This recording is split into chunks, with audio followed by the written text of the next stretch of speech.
السلام عليكم، كي دايرين البنات؟ لاباس عليكم؟ بخير؟ كلشي مزيان؟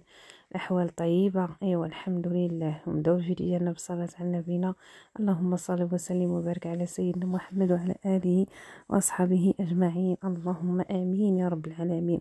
انا البنات الصراحه شنقول لكم، اول حاجه كنتمنى لكم دائما يعني العام يدوز عليكم ان شاء الله بالصحه والسلامه والرزق وطول العمر، ويصلح لينا ولوليداتكم ان شاء الله يا ربي. هنا كيف ما كتشوفوا هنا غادا نقلي الشباكيه. كانت هذه خدمه ديال الشباكيه، وفي العشيه عاد باش غنمشي عند صالحه ان شاء الله باش نكملوا الخدمه ديالنا. وهنا كيف ما كتشوفوا معايا البنات، الصراحه هنايا راه وريتكم باش تشوفوا باش تعرفوا، لان بزاف الناس كيعيطوا كيسولوا.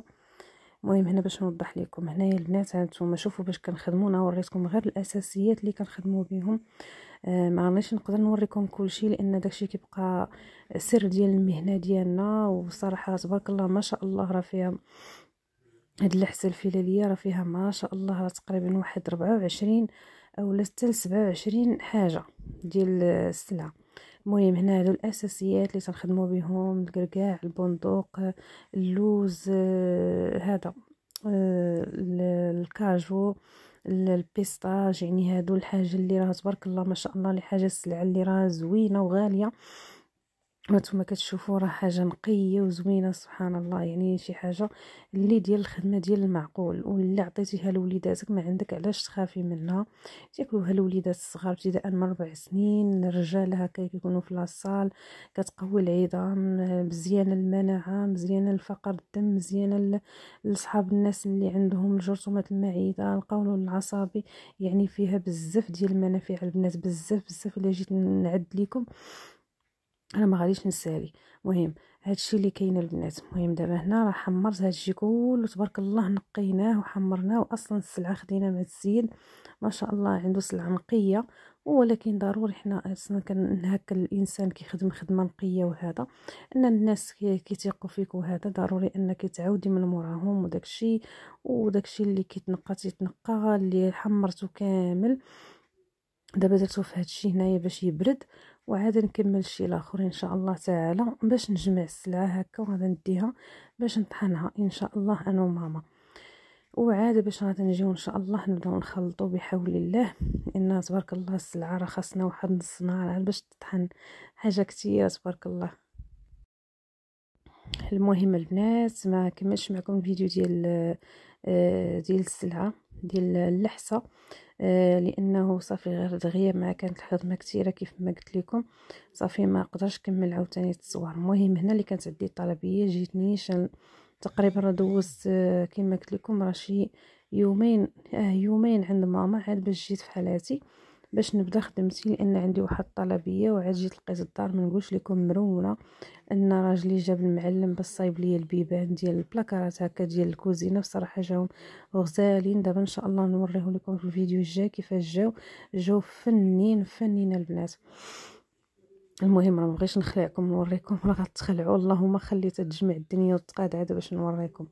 المهم البنات هنايا كيف ما كتشوفوا معايا خديت الصابلي، راه ديجا صورت معكم الصابلي كيفاش كنعجنوا. طريقه الصابلي الناجح 100% اللي ما كيتجمعش في الفران نهائيا. ومهم هنا عندي السيده بغات هكا الصابلي يكون هكا ديال العمره، لان ولدها الله ييسر ليه الامور يعني، والله زعما عمره مباركه ليه ولجميع الناس اللي دار هذا المزار داك المقام. مبروك عليه والف مبروك، والعقوبه لينا حتى حنا ان شاء الله يا ربي، انا وميمتي وسميتو عكوزتي ان شاء الله. وكاع اللي كيتمنى ان شاء الله يزور داك المقام، يا رحمن يا رحيم يا ربي ينولنا اللي في بالنا.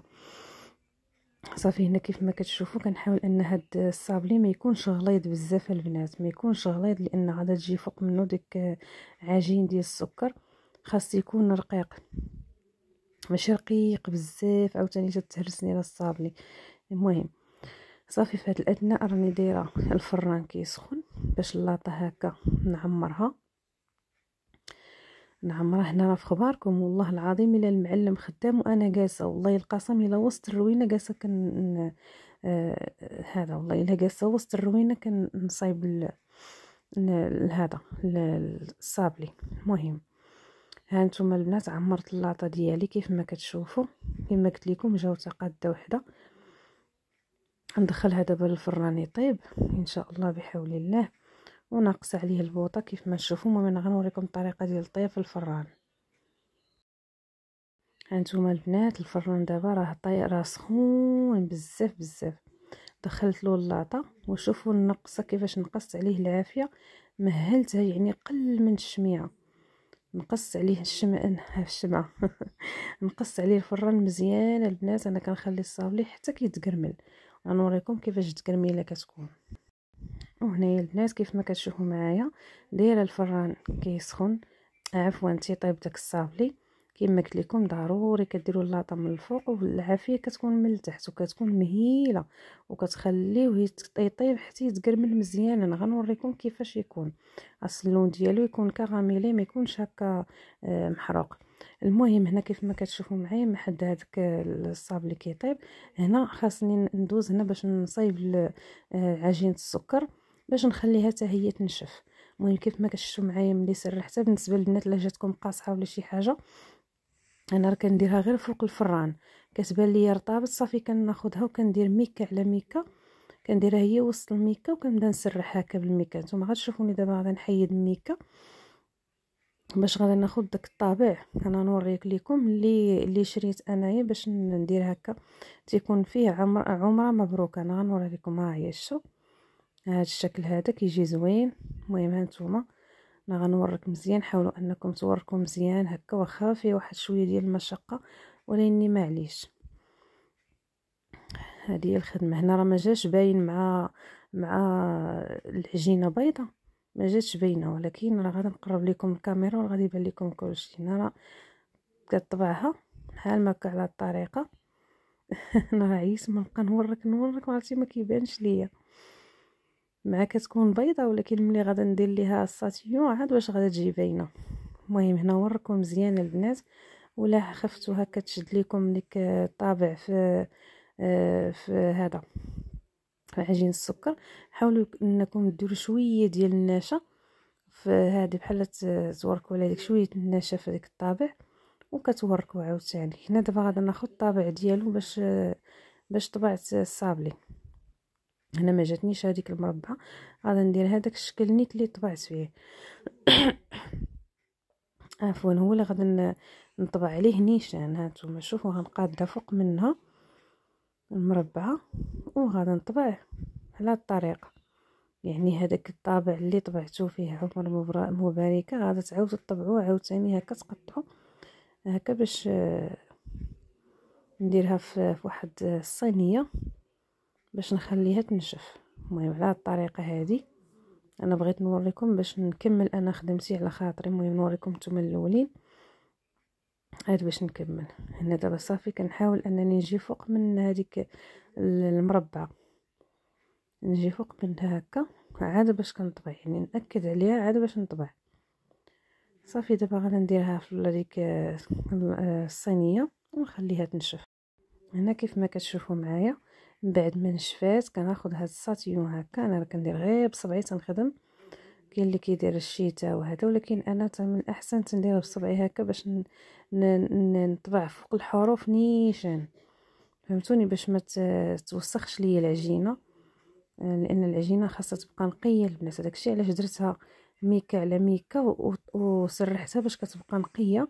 وفي نفس الوقت عاوتاني هكا ملي كتكونوا كديروا كتسوسي يديكم مزيان وعاد كدو هكا يعني على هذا الشكل هذا بحال هكا صراحه كيبان زوين.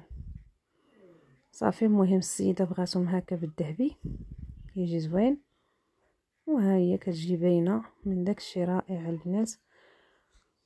وهذا الشيء اللي كاين البنات، ونتمنى انني نكون نفدتكم. المهم هذه هي هذا انا غنقول لكم حتى الثمن ديالو بشحال انا كندوزو الكيلو.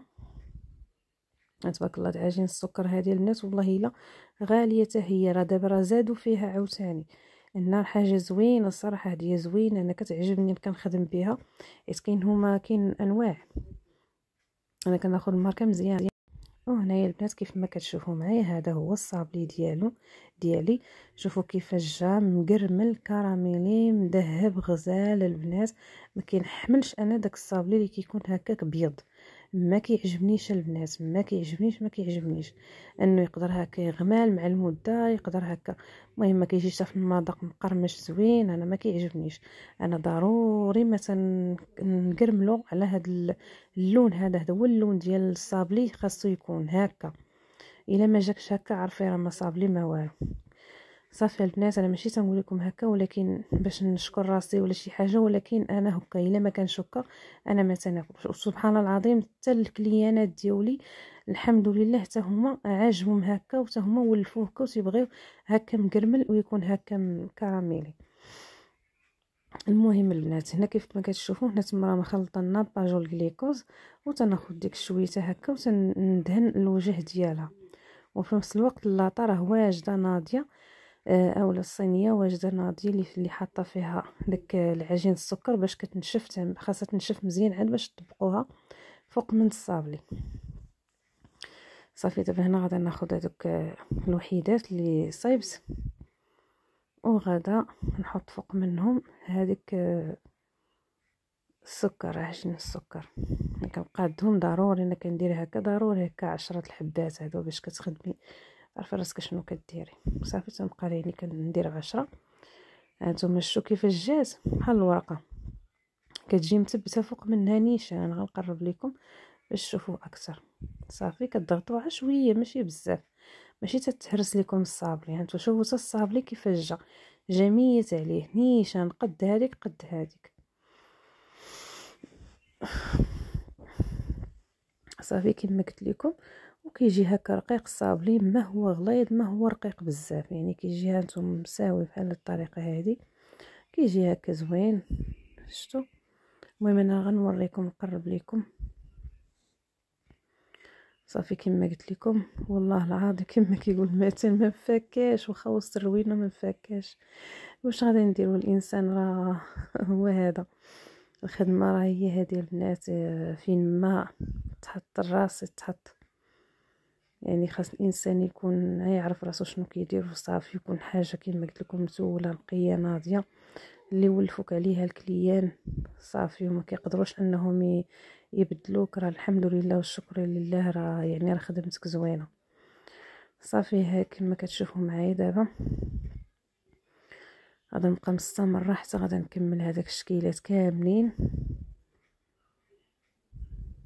عرفتوا جا المنيضر زوين زوين، كيجي زوين بحال ما هكا. المهم كان هذا هو الصابلي ديالي، وغادي نكمل على الطريقه هذه.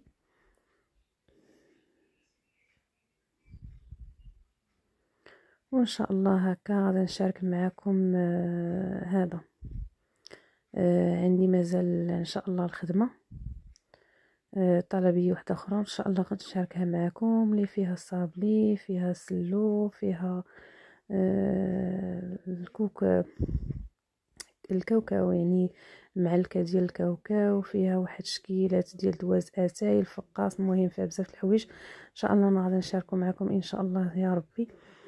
حتى حاجه ما نخبيها عليكم بحول الله. انا راه اي حاجه البنات راه كنشاركها معكم، بارطاجيها معكم. علاش؟ لانكم عزازين عليا وكيعجبني الحال ملي راكم انكم تطبقوا هاد المقادير اللي تنديرهم، وحتى نتوما كيعجبوكم كتقولوا لي الهام راه وصفاتك ناجحين.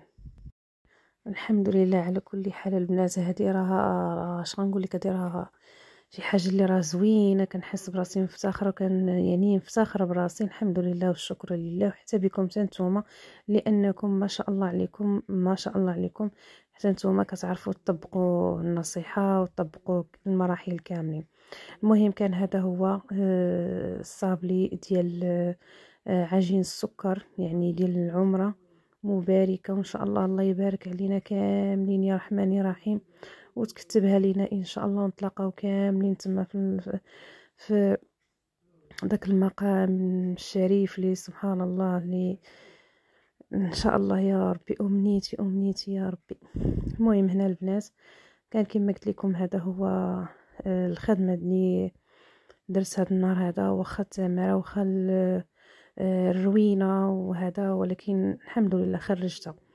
وكما قلت لكم الثمن ديال هاد العجين، عفوا هاد الصابلي ديال عجين السكر هذا 130 درهم للكيلو.